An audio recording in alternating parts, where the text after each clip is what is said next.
Adelante, Juan. Aló, aló. ¿Se oye? Sí, Perfecto. perfecto. Aló. Listo, listo, listo. No, Daniel, muchísimas gracias.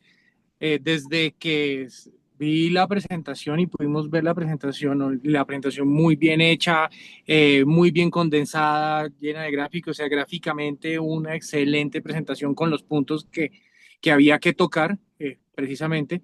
Entonces, pues por ese lado, felicitaciones. Obviamente el tiempo siempre a veces enredado y uno siempre cree que se va a quedar, le va a sobrar tiempo, pero realmente lo que pasa es eso. Así si condensas de la forma como condensaste la información en el vocabulario y la forma como la expresas, pues la rompes. Entonces, pues por ese lado muy bien, pero bastante bien. Varios conceptos que que estabas poniendo yo ahí, yo quiero ponerte ejemplo, no sé si me oís y me puedes Todo responder perfecto. algunas preguntas. Bueno, una cosa sencilla y lo aplico con vos.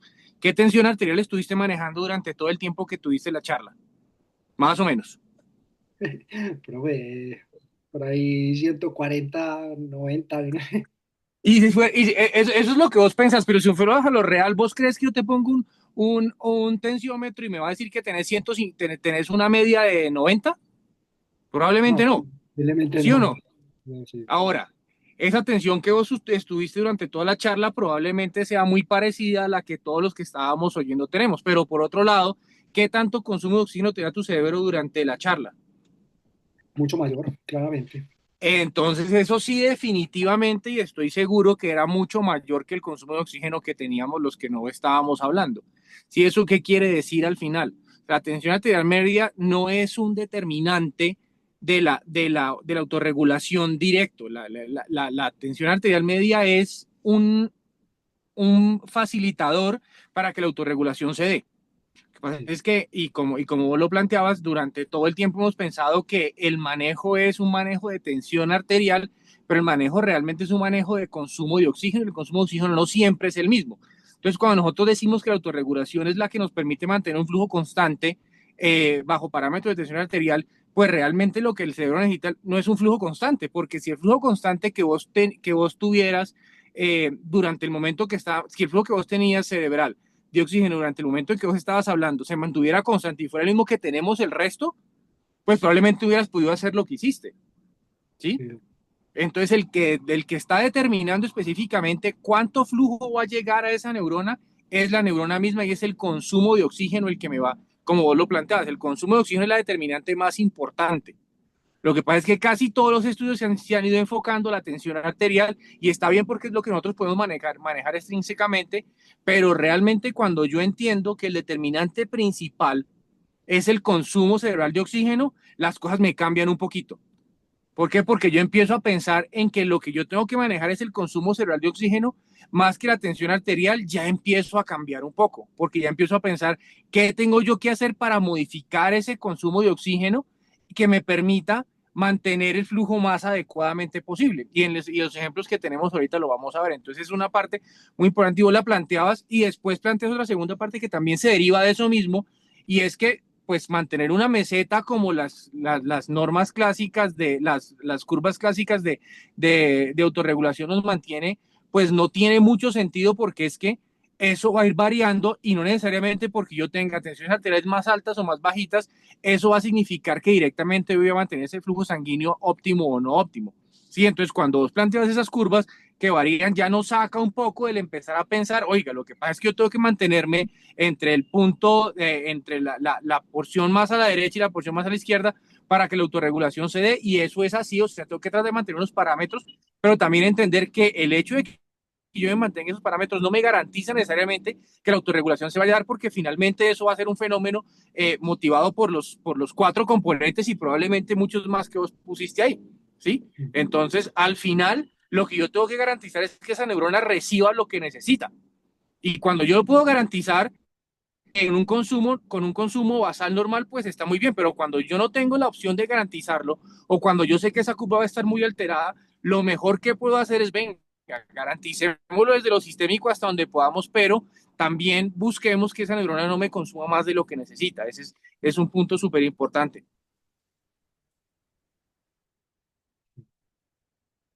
¿Aló? Perfecto, muchas gracias. Listo, Gracias, listo. Juancho. Claro, claro. Daniel, entonces nuevamente felicitaciones. Creo que fue una muy buena presentación.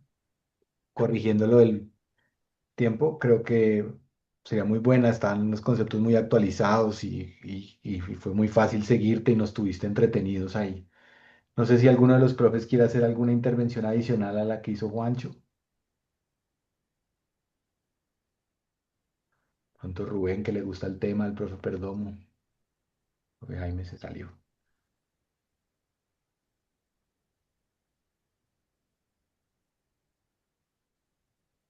Respondiste incluso una pregunta que había hecho en las cosas y es yo qué hago con los niños que están en ECMO.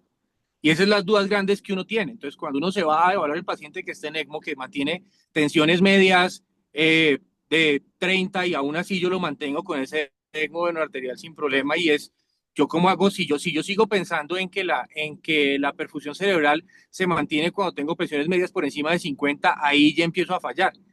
Y probablemente esa es la razón por la que algunos de los pacientes en ECMO no nos salen tan bien, pero no, eso no nos pasa siempre. O sea, tenemos pacientes que tienen tensiones medias de 30 soportadas con ECMO y aún así salen bastante bien. Sí, ¿Sí? Entonces ahí es cuando uno empieza como a decir, oiga, ¿hasta qué punto estos conceptos que venimos teniendo desde hace siglos, porque vos lo planteas ahí, llevamos 200 años con Monroe Kelly, llevamos 100 años con Sherrington y todo esto, entonces, ¿hasta qué punto esto sí están así? Y cómo no empezar a cuestionarlos, qué es lo que vos haces con las cosas nuevas que trajiste. sí. Listo. Perfecto, Juancho. Entonces, si quieres, revisemos sobre ¿Hacemos el... el taller? Sí, dale, todo tuyo. Si algo, estoy aquí. Entonces, bueno, cómo es la dinámica? Vamos ¿alguien me ayuda a leerlo? Es que estoy justo manejando, no lo puedo leer, y con la primera pregunta. De una a dos. Tomás, niño de 8 años, previamente sano, es llevado al servicio de urgencias tras sufrir un accidente en bicicleta, sin casco. Presenta un traumatismo craneoencefálico cerrado con un Glasgow de 13, con una escala análoga, pues que, con una escala de Glasgow que tiene movimientos pues de 6, verbal de 4 y claves de 3, sin lesiones adicionales evidentes. La tomografía inicial muestra un hematoma subcaleal y contusión frontal derecha sin efecto de masa. Es admitido en la unidad de cuidado intensivo para observación neurológica. Se encuentra vigil, responde adecuadamente a órdenes simples y no requiere ventilación mecánica. Se mantiene en cama con analgesia, hidratación intravenosa y monitorización estándar. ¿Cómo Entonces, clasificarías evento vos ese número trauma uno, craneoencefálico así normal? ¿Leve, moderado o severo? AIDOC moderado. Pues Listo, como pongámoslo como clásico. moderado. Estoy de acuerdo que está como moderado, a pesar de que el galgo no es tan bajito, No, pero es como moderado. Y precisamente estos son los ejemplos que vale la pena tener porque no es el severo, severísimo, que no, sino. Y a este chino le empiezan a pasar cosas. Ahora sí, sigamos. entonces, evento uno, día uno. Durante la noche presenta temperatura de 39,8, una frecuencia cardíaca de 160, tensión arterial de 58, media, perdón, de 58. Refiere cefalea intensa y se encuentra irritable. Se administra antipirético, se ajusta líquidos intravenosos y se mantiene en vigilancia neurológica estrecha. Evento 2, día 2. Al intentar sentarse sin autorización del equipo médico, presenta un episodio de vómito súbito, seguido de desorientación transitoria, visión borrosa, tensión arterial media de 70, frecuencia respiratoria aumentada. Y el evento 3 del día 3, tras múltiples intentos de canalización venosa periférica, presenta frecuencia cardíaca de 58, transitoria, tensión arterial media de 52, con no hay otros cambios neurológicos aparentes, se administra óleo de líquidos y mejora espontáneamente. Ese es un chino que probablemente uno le entrega y uno dice como que no, le pasaron este par de cositas y como que uno pues pueda que incluso lo pueda pasar por alto porque al final del turno el niño cómo lo entrega a uno, pues bien, ¿sí o no? Sí. ¿Cierto? Entonces ahora sí, vamos con las preguntas. Entonces, dos preguntas. ¿Cómo debería responder un cerebro sano ante cada uno de los eventos descritos? Explique los mecanismos fisiológicos de autorregulación implicados y que puede interferir con aquellos en el contexto de neurotrauma. Entonces, ¿quién responde? ¿Quién se le mide?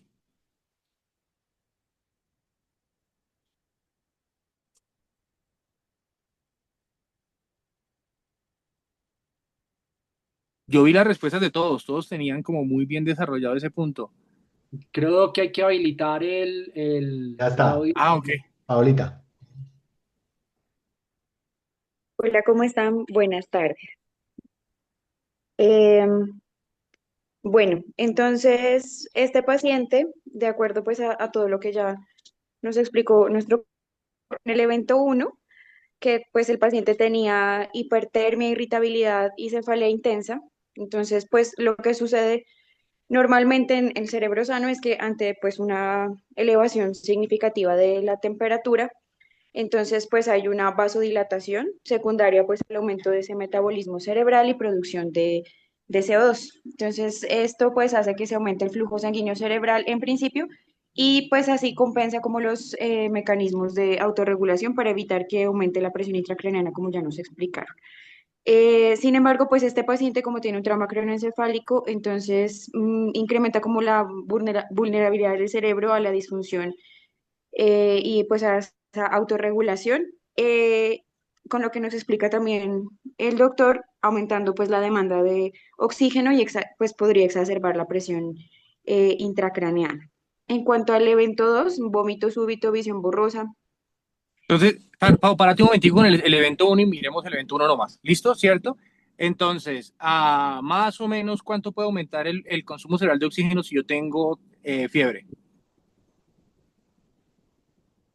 Un Más número o menos cualquiera. 10. Entonces, un 20% aproximadamente, ¿cierto? Eso quiere decir, y yo siempre pongo este mismo ejemplo, si yo tengo 100 neuronas y resulta que tengo un grado de temperatura y no tengo cómo, y tengo escasamente cómo suplir a 100 neuronas, ¿cuántas se me van a morir? Si el 80. 20 se me van a morir, no, 80 me quedan, ¿sí o no? 20. Bueno, sí. Se van a morir 20 neuronas. Eso quiere decir que el aumento de ese consumo cerebral de oxígeno durante ese periodo de fiebre me daba para aumentar 20%, o sea, para que se me mueran un 20% de neuronas. Pero como Correcto. existe una cosa de autorregulación cerebral, pues ella inmediatamente va a coger ese aumento del consumo de oxígeno y lo va a suplir con un aumento en el aporte, ¿cierto? Sí, señor. ¿Y ese niño lo tenía? Pues pareciera ¿Tenía, que no. tenía buena autorregulación? Pareciera que no, con un tema encefálico moderado, ¿sí? Exacto, no. Ujú. Entonces, los mecanismos que tú planteas, que es lo que sucede ahí, es muchas de las cosas que empiezan a jugar. ¿Y cuál hubiera sido la mejor medida? Controlar la fiebre. Control la temperatura, que eso es evidente. Afortunadamente, así nosotros no sepamos de autorregulación, afortunadamente la mayoría de veces las medidas que uno toma son las que nos pueden ayudar, menos mal, ¿sí? Entonces esa es la primera parte. Probablemente uno del principal determinante para tener ese tipo de lesiones, ese tipo de problemas es, oiga, se aumentó la temperatura 20% y todo esto pasó. Listo, sigamos. Listo. Entonces, en el evento 2 hay vómito súbito, visión borrosa, desorientación transitoria. En ese momento Uh tenía -huh, una tensión de 70. Entonces, uh -huh, pues cuando uno vomita, ahí pueden ser dos cosas, ¿sí? Que puede ser un signo clásico en que aumentó súbitamente la presión intracraneana, uh que -huh. podría estar inducido o se generó por esos cambios, esas maniobras posturales pues, que aumentan el retorno venoso, ¿sí? No, o sea, si no tuviese el trauma este niño, entonces en esta autorregulación se mitiga mediante la vasoconstricción o pues vasodilatación manteniendo ese flujo. Pero como este niño está lesionado o en recuperación, entonces pues están comprometidos y por eso cuando el niño pues cambia de posición súbitamente, vomita y ahí sí los síntomas visuales y neurológicos transitorios. Em, ya. Entiendo el vómito y por qué la alteración, pues la alteración de conciencia en ese momento también. Porque ya el flujo cerebral sanguíneo, cuando aumentó la presión intracraneana, en el momento del cambio de posición, pues no logra irrigar como debería, pues estructuras como nervio ocular y retina. Es posible, ¿cierto? Y si yo siento un niño, la presión intracraniana se aumenta.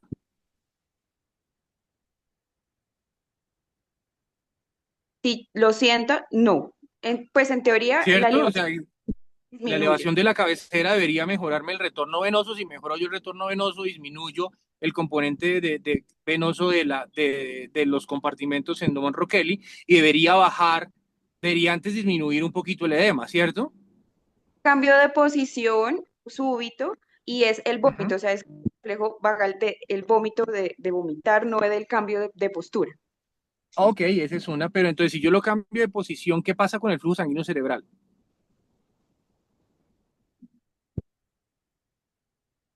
¿Qué Se pasa con la reduce. perfusión cerebral cuando yo paso de estar acostado a estar sentado? Debería aumentar, o sea, debería redistribuirse normalmente con vasodilatación, pero no sucede em, cuando pues hay Mala una lesión. autorregulación, ¿cierto? Entonces, sí, el vaso debería dilatarse un poquito, la velocidad de flujo debería aumentar un poco, pero eso es secundario a que yo disminuyo el flujo cerebral porque estoy aumentando la resistencia de ese flujo a que suba a la cabeza. Sí, por eso a veces yo puedo tener cabecera plana y eso mejora la perfusión, porque finalmente la perfusión va a depender de lo que el corazón le esté mandando con esa tensión arterial, ¿cierto? ¿Sí me explico? Sí, señor, ¿Cómo llega mejor la sangre al cerebro? ¿En un cerebro, en plano o hacia arriba? en En plano. plano. En plano, totalmente en plano, claro. Entonces me levanto y cuando me levanto le pasa a cualquiera que tiene un síncope vasovagal, la autorregulación no me da lo suficiente para yo mejorar esos mecanismos y perfundir esa neurona. Tengo un blackout por un milisegundo y es el mareo que uno tiene cuando tiene un fenómeno postural. ¿Sí? Y a eso le sumo un cerebro que está hinchado, y a eso le sumo un cerebro que tiene un mal retorno venoso, y a eso le sumo un cerebro que está con unos vasos sanguíneos que no responden tan rápidamente. Entonces, de ahí explico yo ese problema. Y a eso le sumo que en la mañana tuvo fiebre, esa fiebre aumentó ese consumo de oxígeno, ¿sí o no? Sí, señor. Y el tercero, ¿qué pasa? En el tercero, entonces el niño tiene, pues lo intentan canalizar y hace bradicardia y una tensión media de 52 milímetros de mercurio.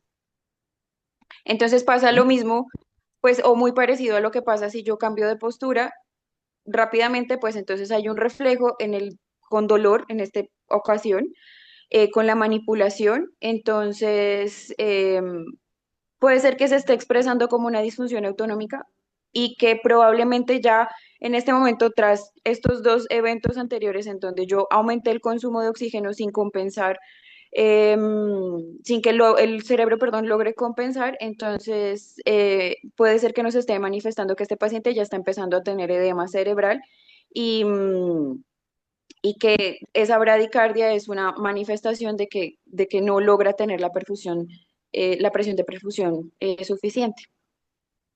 Con una disfunción disautonómica que ya la estoy viendo y la estaba viendo desde antes. Sí, aparte de eso, con una disminución del flujo sanguíneo en la autorregulación y en la capacidad de mantener ese flujo sanguíneo cerebral adecuado, de ahí viene lo óptimo. Porque lo óptimo cuando estaba con fiebre es que le aumente. Y resulta que no le aumentó y nos pasó eso. Pero lo óptimo cuando está con dolores, muy similar a lo que le pasó a Daniel. Entonces, la diferencia entre Daniel exponiendo con todo el estrés que tenía y un niño que estoy canalizando y lo estoy chuzando, ¿cuál es? Ninguna. Ah, bueno, pues en Sí, este caso no. en términos de consumo, es más, yo creo que pues Daniel no sufrió tanto como sufrió este pobre niño cuando lo estoy canalizando. Entonces aumenta el consumo cerebral de oxígeno con una disfunción autonómica, con signos que me está mostrando que tiene edema cerebral. Y ese es un paciente común y corriente, ese es un trauma de los que uno pues ahí espera más o menos como que le pase y lo manda a piso al otro día, ¿o no? Sí, podría ser. Ajá, y probablemente en el cuarto día, ¿qué me toca a mí hacer? Intubarlo. Me toca bajarlo porque el edema quizá aumentó y ya me estaba mostrando desde antes que esas cosas iban a pasar, ¿sí? o me toca tomarle otra placa, perdón, otra tomografía, o me toca hacer algo porque muy probablemente algo va a pasar en ese día, ¿sí? En un paciente que no sé por qué razón tiene una mala autorregulación.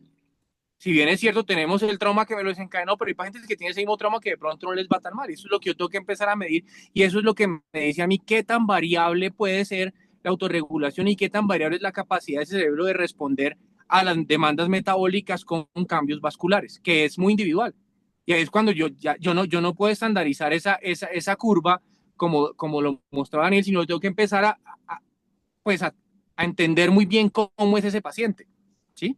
Entonces de pronto lo deje un día más y empiece a manejar otros factores que vamos a ver más adelante que le manejamos. ¿Listo? Esa. Hay Listo. otra pregunta, ¿cierto? Sí, señor. Uh-huh. ¿Cuál es la otra? La segunda pregunta es, ¿qué signos clínicos podría indicar que la autorregulación cerebral se está perdiendo en un paciente como Tomás, aunque no se cuente con un neuromonitoreo invasivo? Entonces, esa la responde otra persona. Gracias, Paula.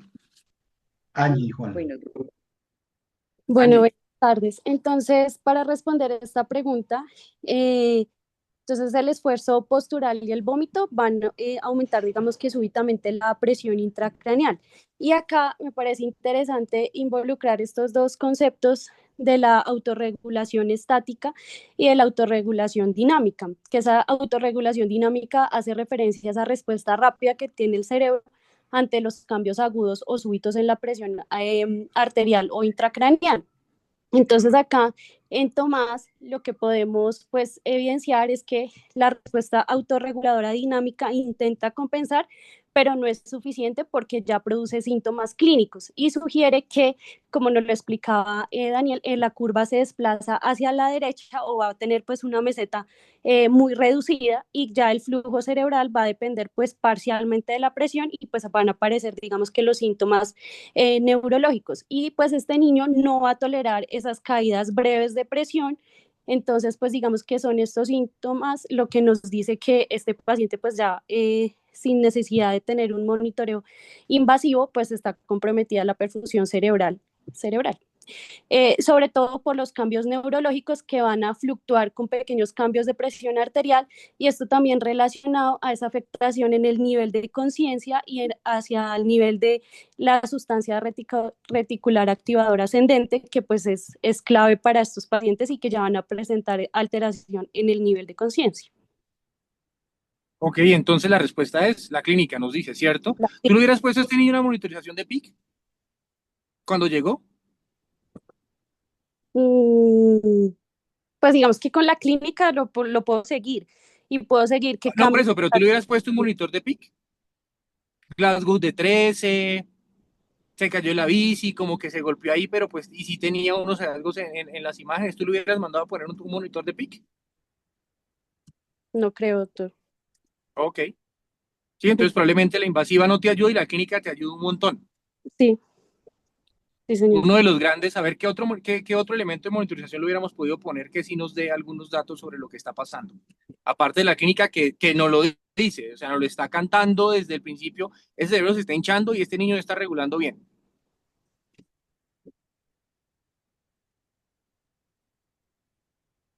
Mm, No, uno de tus compañeros grandes, no sé quién es, uno de los R grandes que nos dé una luz. Doc, sobre neuromonitoría no invasiva, ¿Qué le pedirías tú a ese niño de monitoría que pudieras hacer que no implique ponerle un catéter de PIC?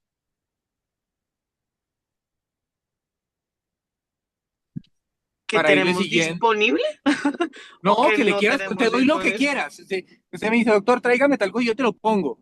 ¿Qué quisieras ponerle? ¿Con qué Doctor, de quisieras pronto un seguirlo? pupilómetro. Ok, un pupilómetro me serviría, ¿cierto? Entonces yo podría ver qué velocidad de respuesta tiene esa pupila, qué tan ¿Un rápido lo está inhibidor? haciendo, ¿sí? Ah, NIRS podría ser, pues para mirar consumo de oxígeno, pues no sé. bueno, ese es otra, con NIS no le apostaría mucho, es otra discusión que es bien larga, y cuando hablemos de monitoría de pronto hablamos un poquito de NIS, saber qué es lo que demuestra NIS, pero ¿Qué les parece una vaina de nervio óptico?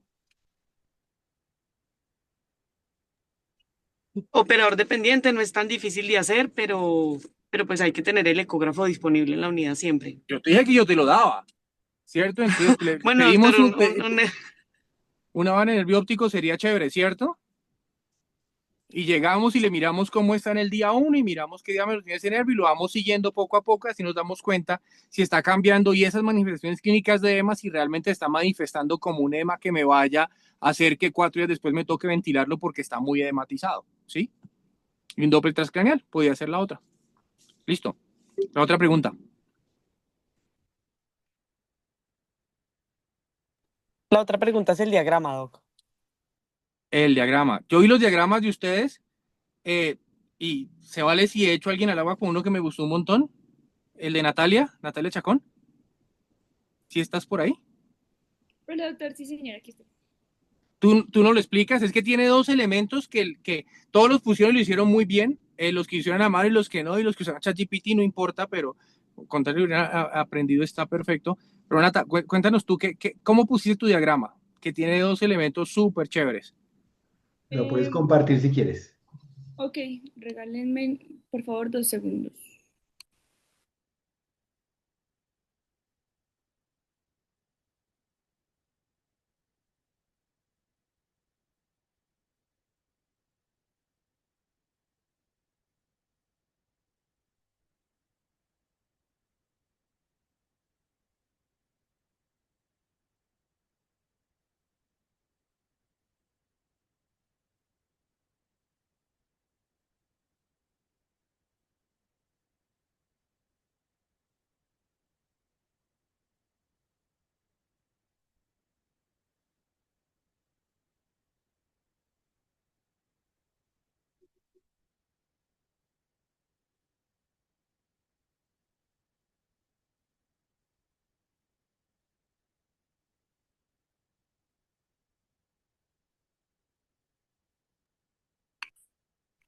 Por favor, regálenme un segundo que el computador no me está dejando compartir pantalla, pero ya lo intento acá desde el teléfono.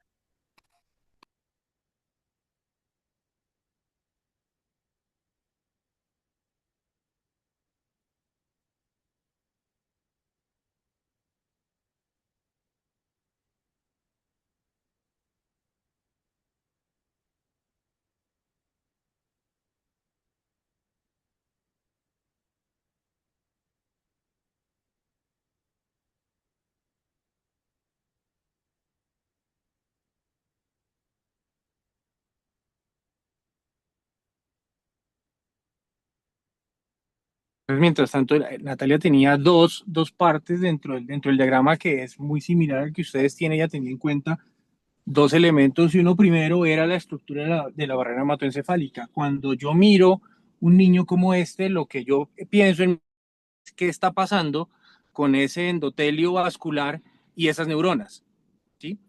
¿Qué está pasando con ese cerebro que empieza a acumular un montón de agua y qué es lo que está haciendo que acumule ese montón de agua? Y la respuesta está específicamente en la barrera hematoencefálica. ¿Qué hace esa barrera que normalmente debería frenar el paso de líquidos y de electrolitos desde el intravascular al intersticial?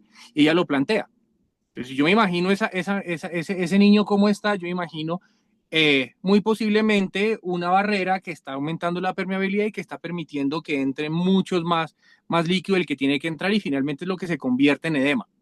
Esa era esa primera parte. Después de eso, ella sí toma y lo plantea lo mismo que tienen ustedes, no tiene una buena autorregulación, tenemos unos eventos autonómicos, tenemos unos eventos de aumento del consumo de oxígeno, y luego pone otra adicional que se suma a la barrera hematoencefálica y es la capacidad de drenaje linfático que también tiene ese cerebro.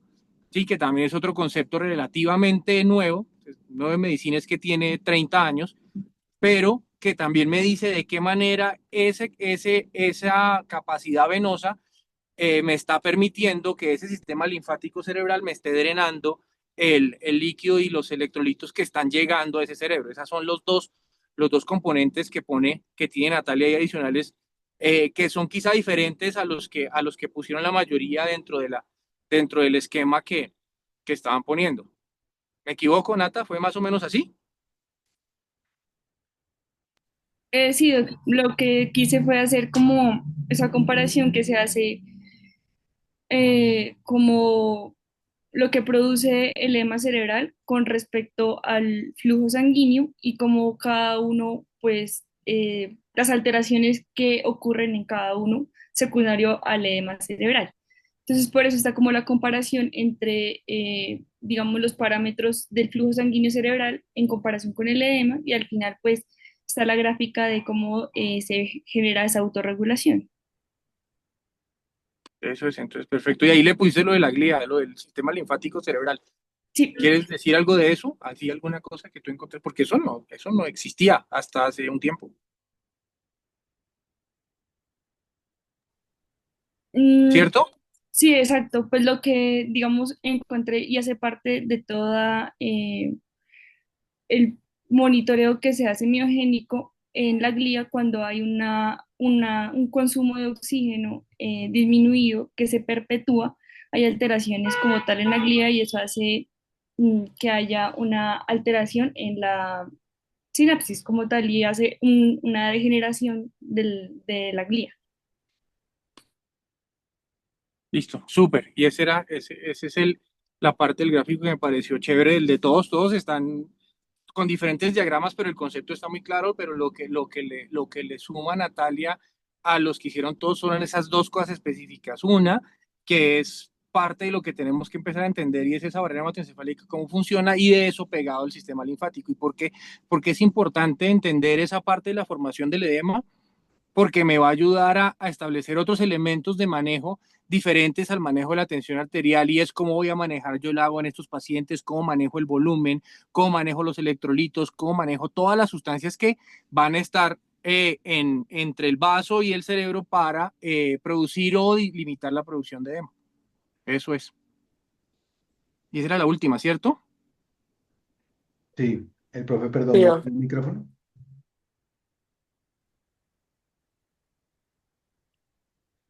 No. Profe, perdón, ¿me iba a mencionar algo? Lo vi que abrió el micrófono, ¿será que se le dañó? Se le fue. Tratando de hablar, pero no se le oye.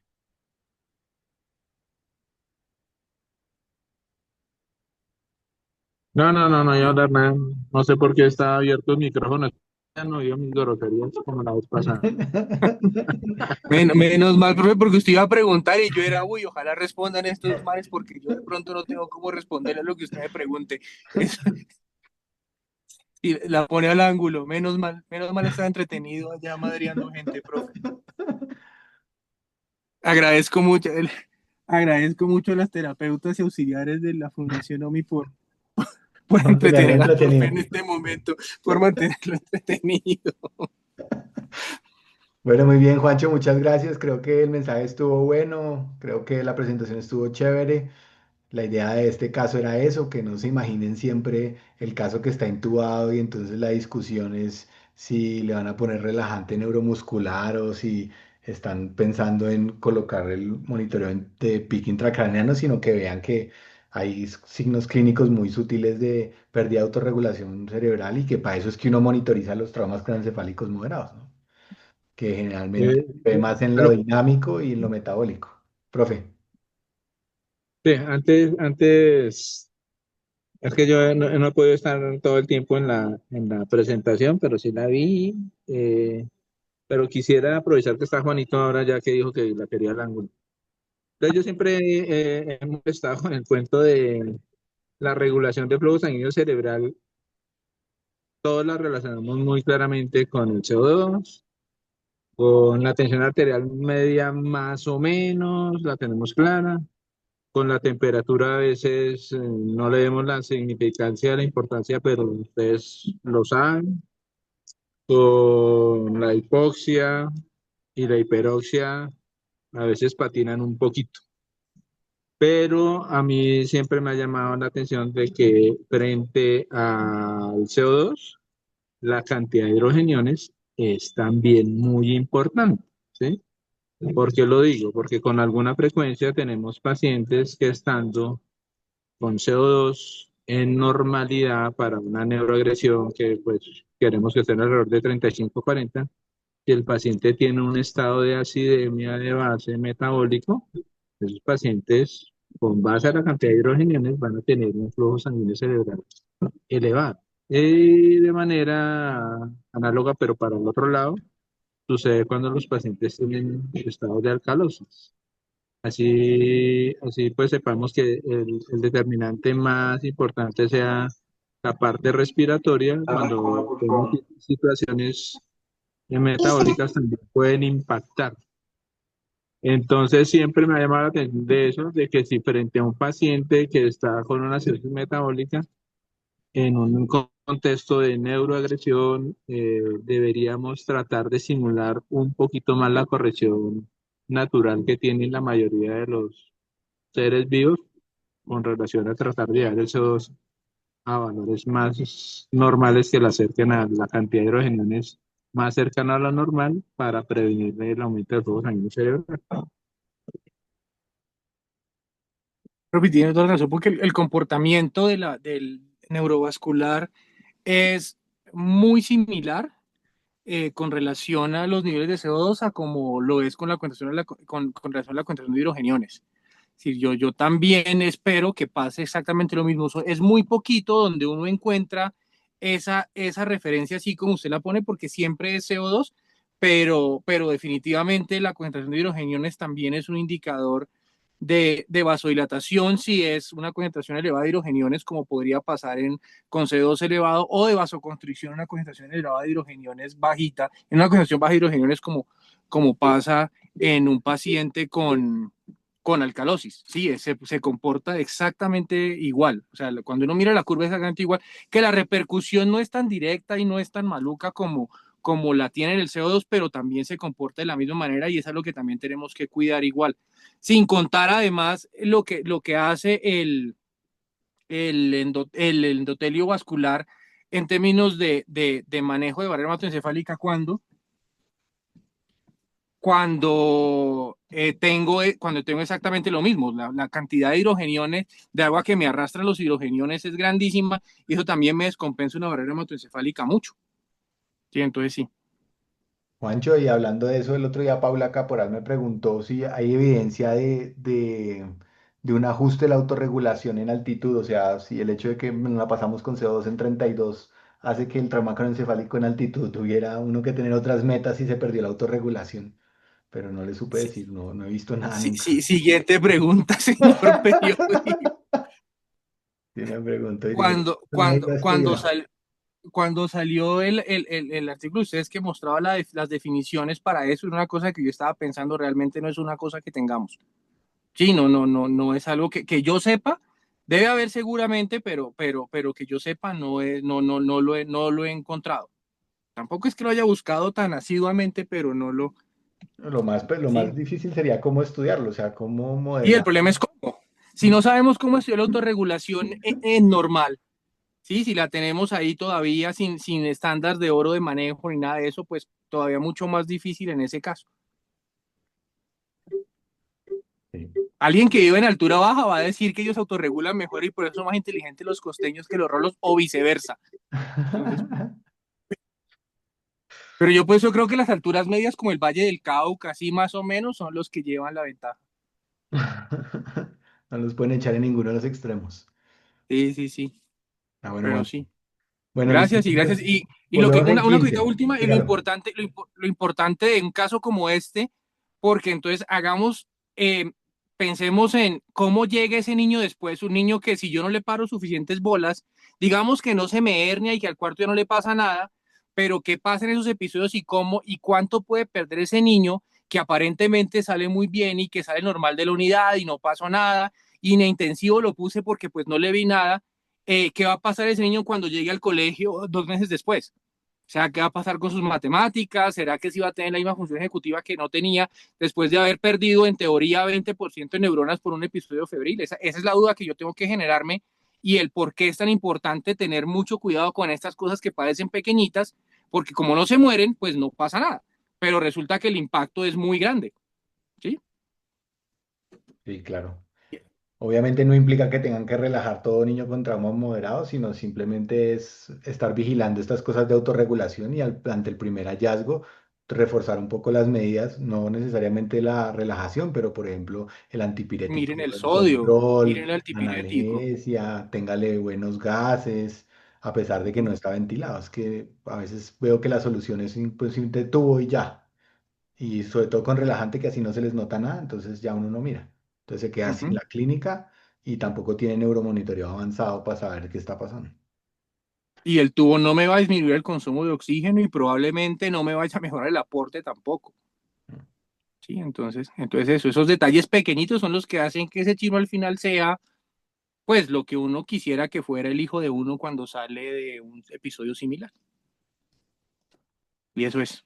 Listo. Bueno, Pancho, muchas la gracias. próxima, más cortica, bajemos al primer tiempo y cuadremos los tiempos un poquitico mejor, pero pues esta era una buena introducción, así que muy bien. Gracias, Daniel. Sí, Y gracias, pelados. en 8 días no tenemos charla de crítico porque Juan no puede, pero vamos a hacer adelantar una de farmacocinética y en 15 días haremos la de monitoría multimodal. Listo, listo. ¿Listo? Gracias, Gracias. Juan. Gracias a todos. Gracias, Un gracias. abrazo. Chao, chao.